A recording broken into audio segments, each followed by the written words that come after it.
All right, Haley Wooden with Business in Vancouver is joining us today, and coming off the heels of major news in France with Emmanuel Macron's big win there. How is the business community and the markets more particularly reacting to this?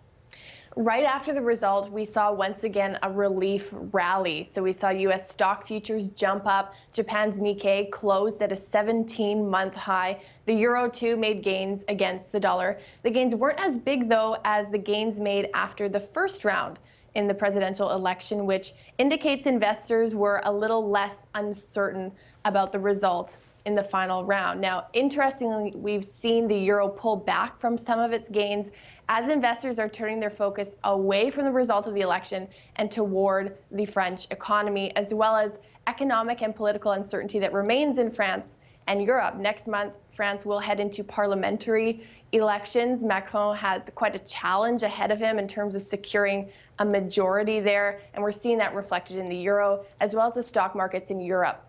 France's index down a little bit, Germany's as well. Interesting. All right, and Haley, turning things back to Canada, Ottawa taking some action with regards to the U.S.'s response to the softwood lumber dispute.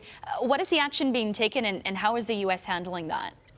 There are two proposed actions. One is that Ottawa is seriously considering a ban on U.S. thermal coal exports traveling through BC. This is something Premier Christy Clark has been calling for. The other, as reported by the Canadian press, is to look at whether the state of Oregon is unfairly subsidizing lumber products. So this would be an exploration into about 9 programs in that state, from tax credits to exemptions to a tree farm program, to see whether those policies go against fair trade principles.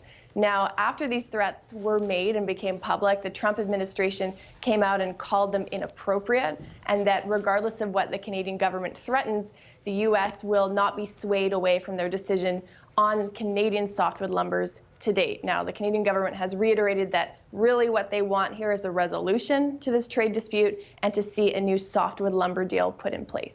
Absolutely. All right, Haley Wooden with Business in Vancouver joining us with those stories today. Thanks, Haley. Thank you.